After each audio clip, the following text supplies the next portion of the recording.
Grigory Armenovich, the rest of Kazakhstan and our film crew have been closely monitoring the taiga relocation project. There was even a high-level meeting of the heads of states shown on TV. Сейчас мы развиваем международный проект по восстановлению популяции. Indeed, we have been implementing an international project to restore the population of tigers previously called the Turan tigers. Russian experts have been engaged in the project too. I consider it quite an interesting and promising initiative. Думаю, что это очень интересный проект с перспективой на реализацию. We are all concerned about the fate of the Turan tiger. We met last year and saw the release of 5 deer into the wild nature. They put remote sensing collars on them for monitoring purposes. What has happened to the reserve and those deer over the past year?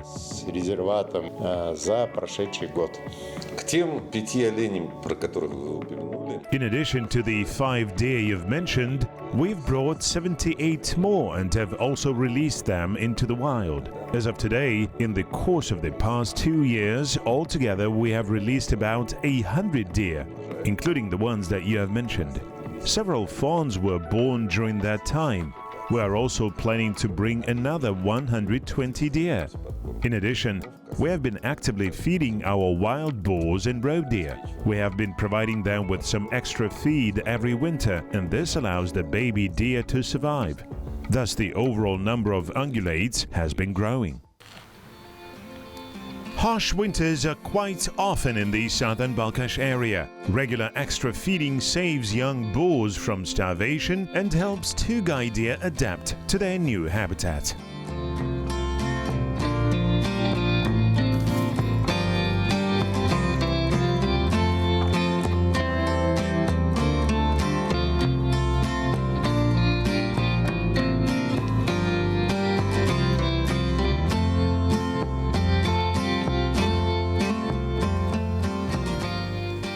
The initial years are the most difficult to forging a stable deer population. The development of stable social groups and relationships between the deer and the predators requires time and special control. В летнее время мы совместно In summer, jointly with the Institute of Zoology of Kazakhstan, we have been executing target efforts to ensure water supply to our goited gazelles. Summer is the hardest time for them when they are not getting water which they need. With us installing the watering sites in the middle of the Balkhash-Kapshagay ecological corridor and on the reserve's edge in the Sary-Yasik-Atarau desert, they have been feeling themselves much better. Their population has been increasing.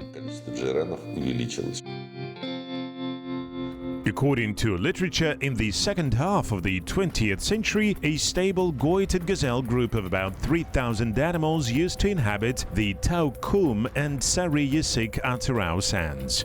In the early 21st century, their number had sharply dropped. Yet now, thanks to protection and biotechnical measures, the population of these animals has slowly started to recover.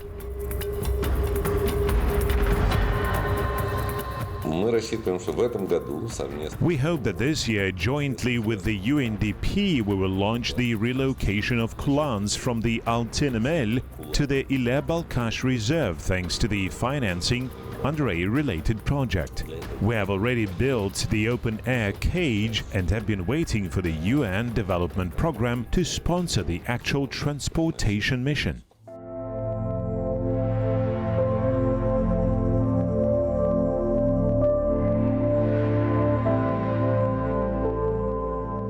Once, the countless Kulan bevies had been roaming the entire territory of the Great Steppe, but at the beginning of the 20th century they had completely disappeared in Kazakhstan. In the 1950s, about 20 Kulans were brought to the Barsak-Elmes Reserve, on the Aral Sea from the Batkez Reserve in Turkmenistan. In the course of 20 years, their number on the island had grown up to 200 animals. In 1982, 28 kulans from the Barsak were relocated to the right bank of the Ile River to the Kapshagai Hunting and Conservation Farm, where later on in 1996 the Altynamel National Park was established. Currently, the number of kulans in the national park exceeds 3,500, and the new task for scientists is to ensure that the animals distribute over their former vast habitat.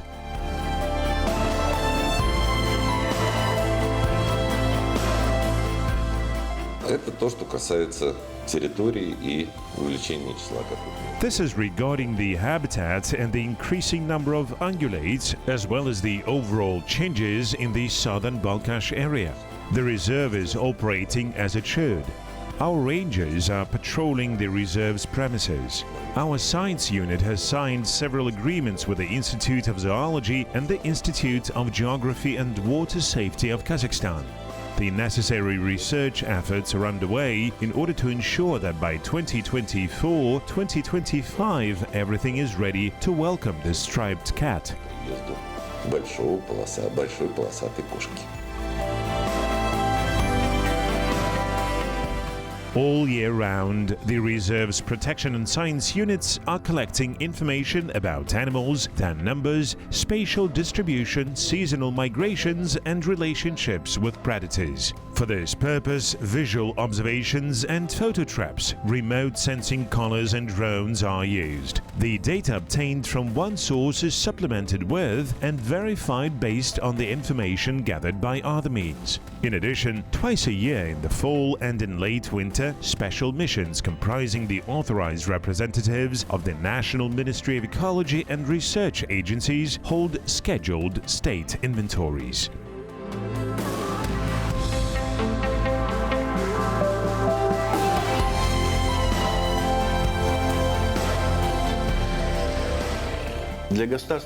As for any specially protected area, it is very important for the state nature reserve to be aware of the overall state and number of wild species of animals on its premises.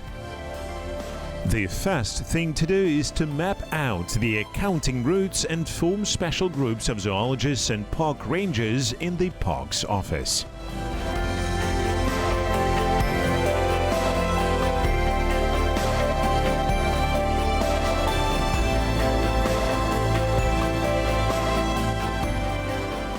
The reserve's area exceeds 400,000 hectares. The Kapshagai Ile-Balkhash Eco Corridor, covering 800,000 hectares, is adjacent to it. To inventory such a huge territory, special equipment is necessary, not to mention some highly experienced field mission specialists.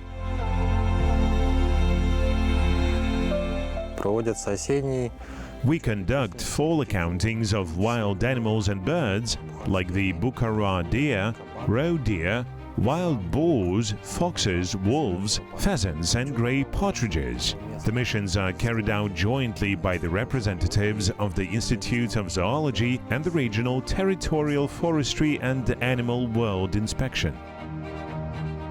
The scheduled fall inventory is usually done in October. It is difficult to detect animals in the plains covered with reeds, tugai, and saxaul woods. Accounting is carried out by footprints. Encountering a footprint, each monitoring specialist determines its type and, if possible, the animal's sex and age, and then logs its coordinates in a special accounting card and smartphone-based application.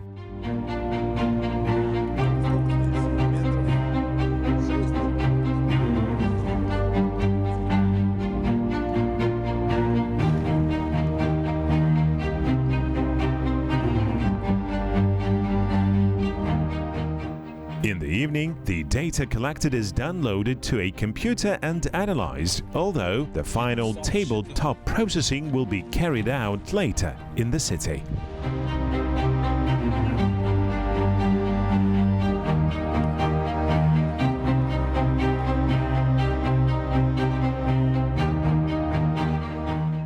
The inventories allow assessing the state of not only the animal world but also the plant communities. Previously, mass saxaul harvesting was carried out here, and now the reserve and local forestries are gradually restoring the saxaul and coastal taiga forests.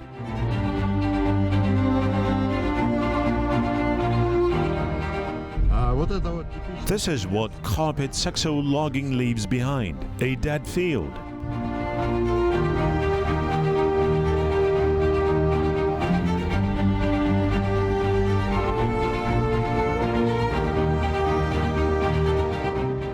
Saxaul takes long to grow. The seedlings planted this year will turn into 3-4 meter trees only in several decades.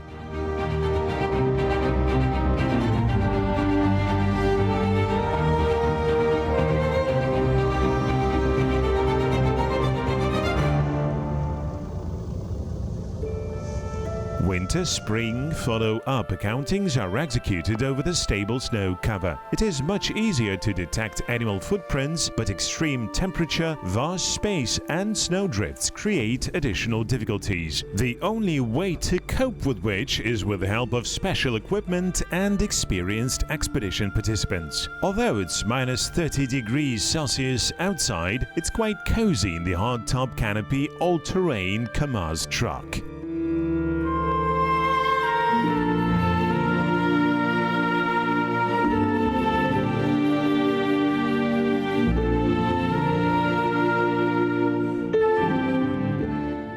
The transportation and release of taiga deer has been going on for 3 years. The animals are immobilized with flying syringes charged with an antidote and sedative to reduce stress. The release from open-air cages usually takes place at night. The adopted international methodology for animal relocation to new habitats provides for mandatory boarding in a special open-air cage. As a rule, such quarantine lasts up to 6 months. They install remote sensing collars on some animals to be able to track their movement.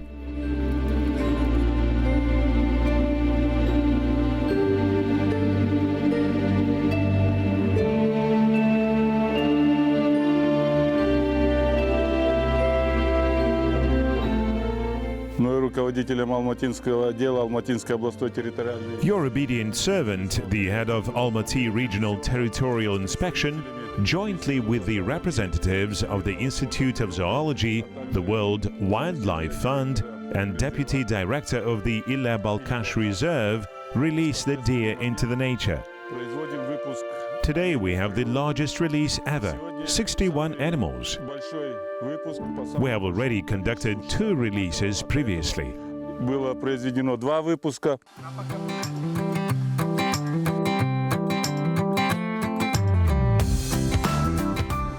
The moment of release is not only solemn, but likewise exciting. How will animals behave in the new habitat?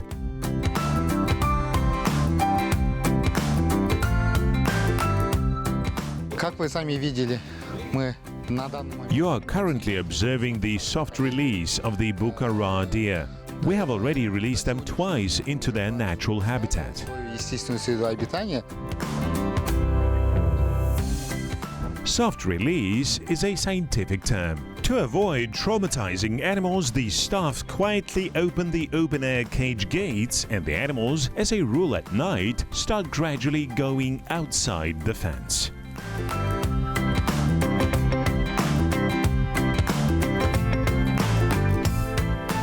The deer are in good condition. In the southern Balkhash area, vegetation has gone perfectly. The only slight problem is the water supply, although Lake Balkhash is not that far. I do believe the deer will be able to create a good local wild population.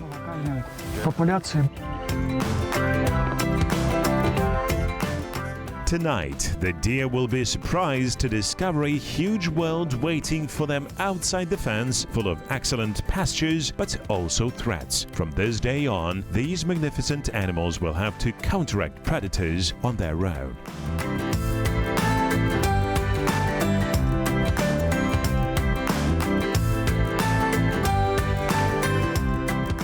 Ну вот 2 секции мы сняли. We have removed 2 sections. The most interesting will happen at night, when the deer will walk along the fence and find out there is no net. Tomorrow morning we will see how many deer left the cage and how many have still remained inside. The most important thing is that today, in the Ile-Balkhash reserve, we already have a full-fledged Bukhara deer population, including 7 to 8-year-old males, females, and even small deer born this year.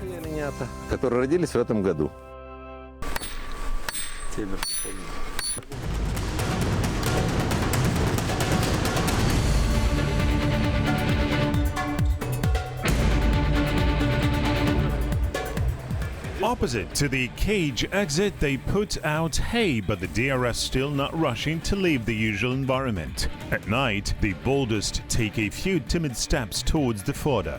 Gradually, the animals will get used to it and begin to carefully and then more confidently examining the new world around them. Little by little, the radius of their walkouts will expand, and a month later, the remote sensors will already register the hungals tens of kilometers away from the cage. The animals will divide into groups, forming the population's social structure. One deer group was already noticed at a significant distance from the release site, amidst the islands of the Ile Delta.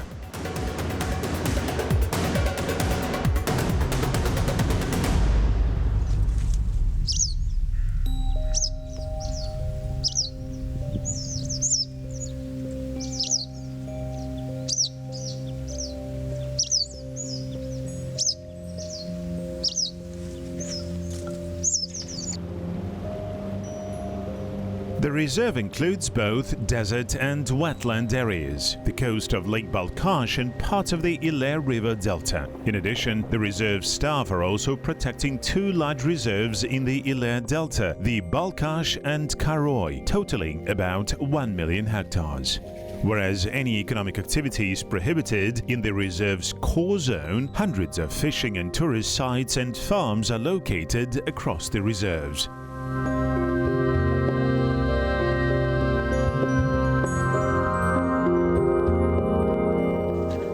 In recent years, the total number of tourists and farmers in the Ile Delta has increased many-fold. That allowed increasing the incomes of the local communities, but also created an additional burden on the ecosystems, including wildfire risks.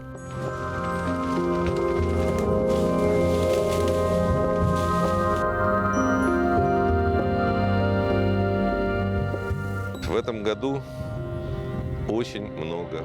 This year we had a lot of fires, and all of them were clearly anthropogenically driven.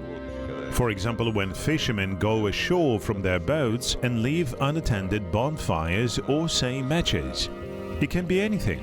In some cases, they set up a camp and decide to burn out their surroundings for whatever purposes. This year we have lost huge reed areas due to fires.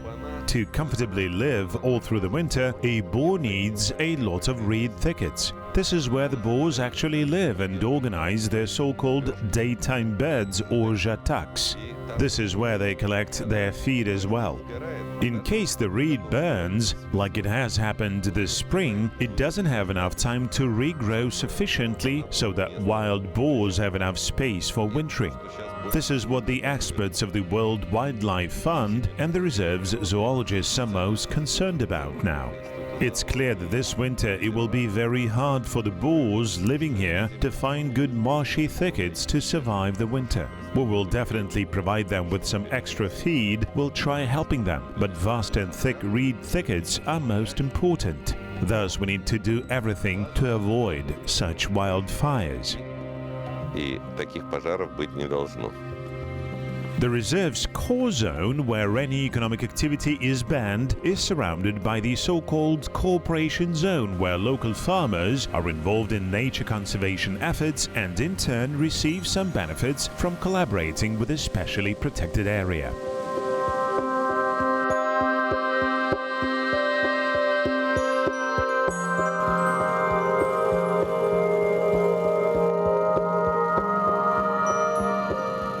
проблемы данного региона – это нехватка воды. Water scarcity is the main issue in the area. The Ile River water level has been dropping year by year. This year we've launched a large-scale drip irrigation project, planted apple trees and some cucurbits. Drip irrigation is already yielding fruit. Дали свои плоды.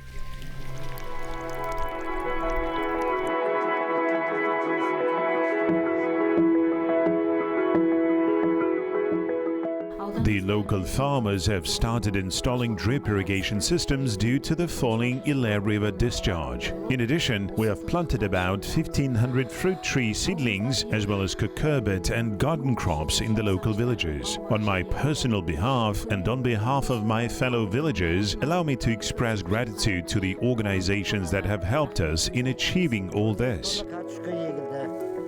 We have planted 2 tons of potatoes and the harvest turned out 10 tons. We took the water from the Ketpen-Kaldi channel. People are happy. Everyone got decent yields. Dozens of residents from the villages of Karamergen and Koktal took up the introduction of drip irrigation.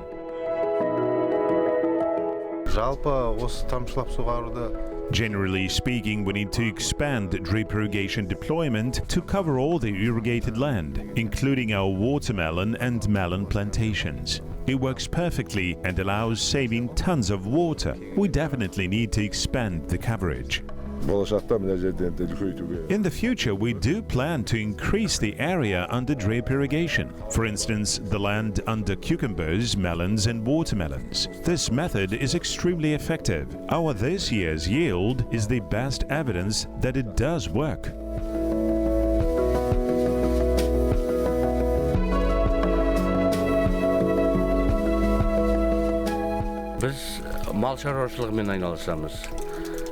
We are engaged in animal husbandry. Since last year, we have also started doing gardening and cucurbit growing. The Ile River no longer has enough water. Thus, we decided to install a drip irrigation system, and this year we got some good harvest. Potatoes, tomatoes, watermelons and melons. We are very pleased with the results. We have also planted apple seedlings and they have adapted quite well too.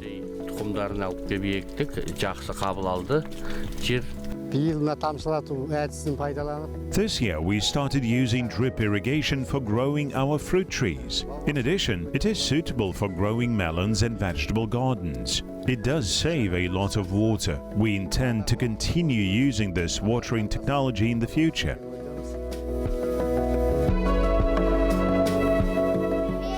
A few years ago, a group of volunteers had planted several hundred trees around the school of the Karaoy village. Most of them have dried up, but the drip irrigation system allowed solving the problem.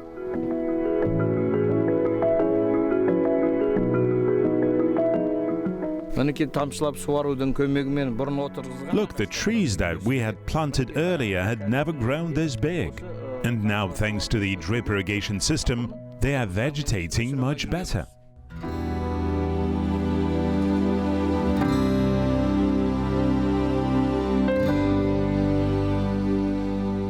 Desert poplar or turanga was included in the red list not by accident. This unique tree has a powerful root system and is able to extract water from the depth of more than 15 meters. This is how it survives in desert conditions, yet it is hard to breed turanga artificially.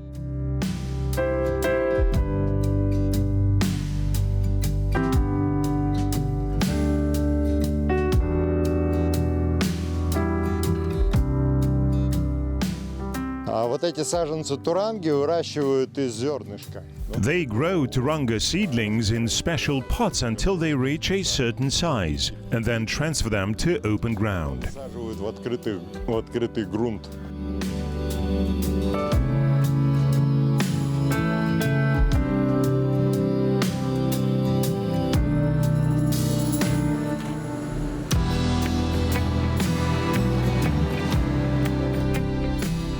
Сегодняшняя экспедиция посвящена изучению пространственного распределения. Our today's expedition aims to monitor the spatial distribution of wolves in the Ile-Balkhash reserve. To thoroughly investigate this matter, the World Wildlife Fund has invited one of the leading wolf specialists from Russia, Doctor of Biological Sciences, Professor, and member of the Russian Academy of Natural Sciences, Mr. Anatoly Nikolaevich Kudaktin. Anatoly Nikolaevich, we have been traveling around the reserve for 3 days. You have examined the tracks and multiple other traces of wolf activity. On one of the photo trap images, we have even seen a wolf walking with a piece of meat in its mouth. What are your impressions of the condition of wolf packs inhabiting the reserve? Волчьих семей здесь в резервате. Территория большая, очень разнообразная.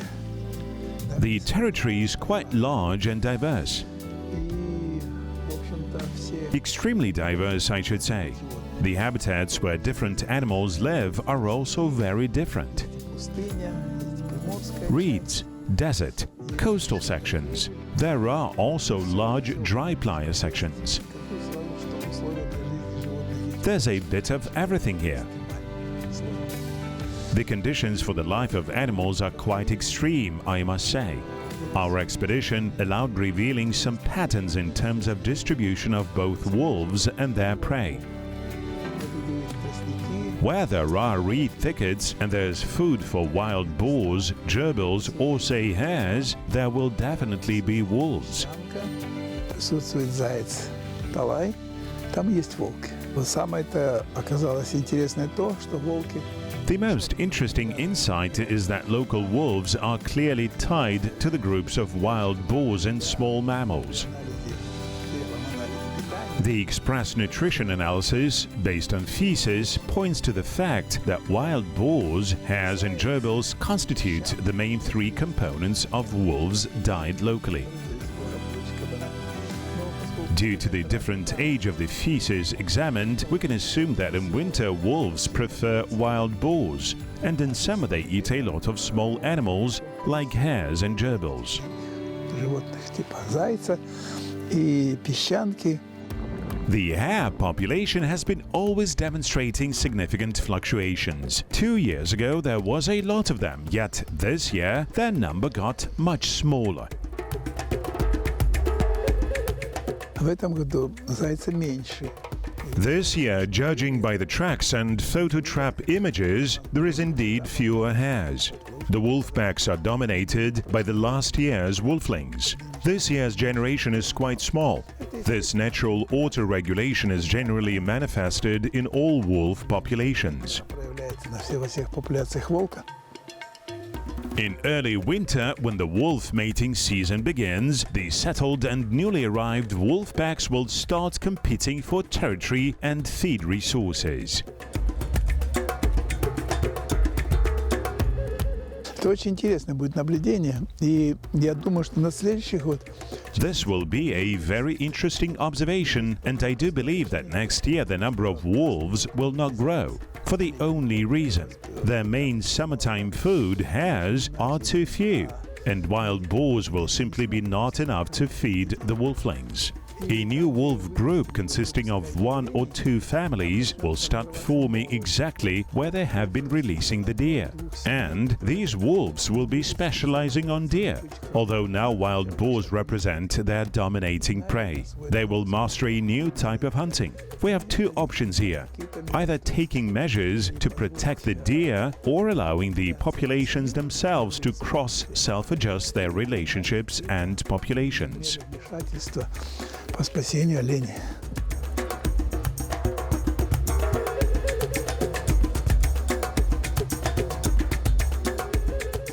It is noteworthy that academician Kudaktin drew attention to the presence of wolf-dog hybrids. Many tenants operating inside the reserve keep large dog kennels. Some of them become wild, whereas wild wolves are full-fledged ecosystem participants. Stray dogs and wolf-dog hybrids are the result of anthropogenic exposure. Надо немножко посмотреть подольше и We need to monitor the situation for a little longer, and based on the results, potentially offer the deer to resettle not only where they do it naturally, but to other places as well. For this, we need to prepare such new places for their arrival, and it will take considerable time, at least 5 to 7 years for the new deer generation born here to spread over the new territory and create their own signal biological habitat.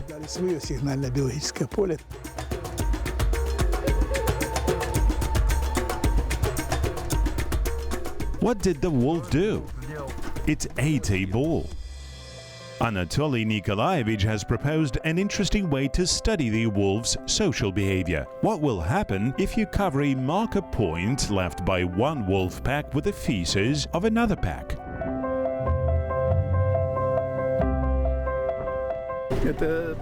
This here is a border mark. That pack will definitely come to leave a mark. This is how they notify each other. And this photo trap here will get us some visual evidence. If they came from over there, they will not violate someone else's territory and will return home. This is how they mark their borders.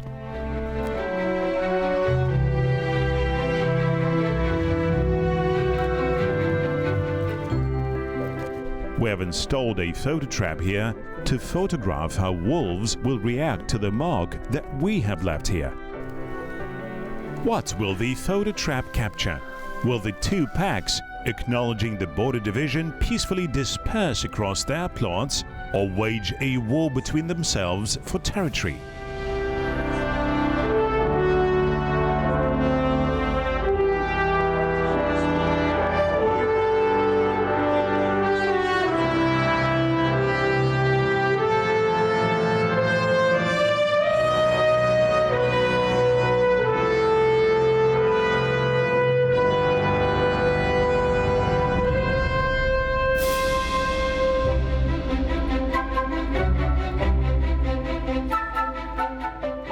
We are at the Karamergen Ranger Station, where the group led by academician Kudaktin meets with a task force responsible for designing an effective anti-wildfire plan. Lunch is a good time to discuss some burning issues.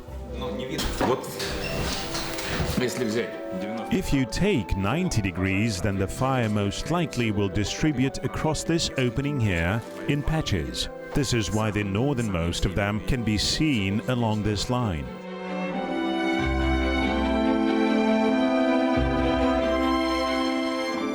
Для того, чтобы оказать помощь государственному природному резервату Ile-Balkhash. To assist the Ile-Balkhash State Nature Reserve, the World Wildlife Fund has invited a fire control expert, Anton Benislavsky.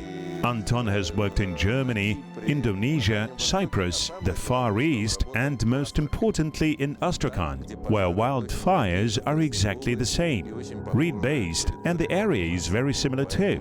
His expertise is extremely valuable for us, and we do hope to get some recommendations from him in the nearest future that will help us in our fire protection efforts. Государственному природному резервату Ile-Balkhash. Территория государственного природного резервата Ile-Balkhash очень, скажем так, интересная с пожарной точки зрения. The territory of the Ile-Balkhash State Nature Reserve is very interesting in terms of wildfires.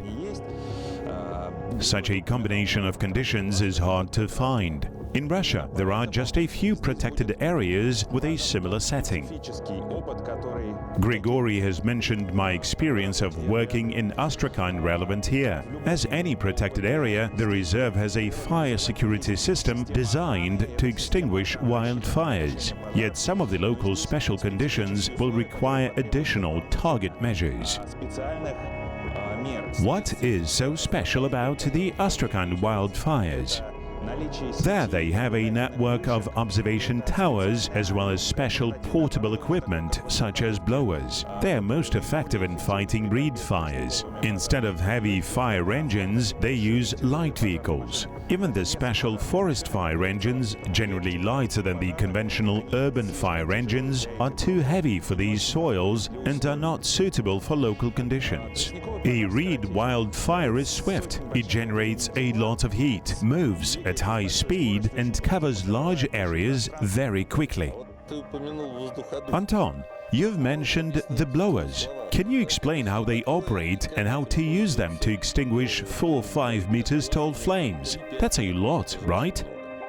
In essence, it's a portable air compressor generating a very fast air jet. The jet allows cooling down the fuel, in its turn leading to reduced intensity of combustion. But the main principle is the same as when we were blowing the birthday candles in childhood. A strong air stream disrupts burning particles and they squelch due to burning very quickly. This allows extinguishing grass or reed fires with very high efficiency.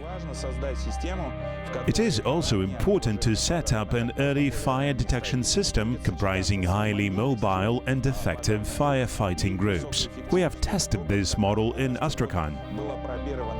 There we worked in small mobile groups traveling on 4-wheel drive vehicles and had a network of observation points allowing us to register in what direction the fire was distributing on the territory adjacent to the reserve. This way we managed to quickly intercept them before they entered the reserve's premises.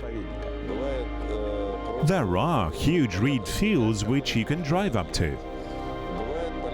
There are fields that are bordering on water channels or lakes, and you can get close to them with a boat. What would you recommend if a fire breaks out over a conditional swamp overgrown with 5-meter tall reed, which is impossible to swim or to drive up to? Are there ways to combat such wildfires? There are methods for fighting every type of fire. One of the methods is to find some support strips, that is, some barriers that will prevent the fire from spreading, and from them to wage the so-called backfire, thus destroying the fuel on the fire's pathway. Some criticize this extinguishing method because we ourselves burn part of the territory. Yet the principle here is simple: giving up a pawn to save the queen. You've mentioned the so-called support strip. Am I getting it right that among the recommendations you will also advise establishing some mineral strips? How important are they? Not only mineral, but also fire-breaking strips. It is a comprehensive phenomenon. They consist of both mineral strips, where all the potential fire fuel got removed down to the ground, and the so-called fire gaps. That is an area that will not allow the fire overcoming it under the most likely conditions. Unfortunately, it's not possible to build a strip consisting of pure reinforced concrete. The cost is too high, plus some additional factors. Under certain conditions, any road can serve a support strip for starting a backfire or a fire barrier. My recommendations will definitely include this. The fact is that if there is a thoroughly thought-out network of fire gaps, prepared axing strips and defense lines, it will not allow a wildfire to grow to a scale when it is already impossible to control it.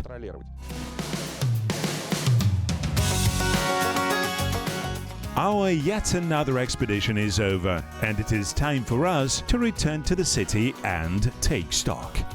Результаты обследования показывают, что у нас на территории около 6 территорий. The survey outcomes show that we have about 6 territorial families and about 60 wolves in total. Such an increase in the number of wolves is certainly associated with the increase in the number of ungulates. All our efforts to boost the number of wild boars and import deer lead to the fact that the predators hunting on them, of course, follow their prey. The expedition was dedicated to assessing the natural damage to wild ungulates from wolves. We assume that when tigers arrive, the wolves will get scared and run away. In fact, in all places where tigers live, there are no wolves because they are tigers' prey. Волка нет просто потому, что волк является добычей для тигров.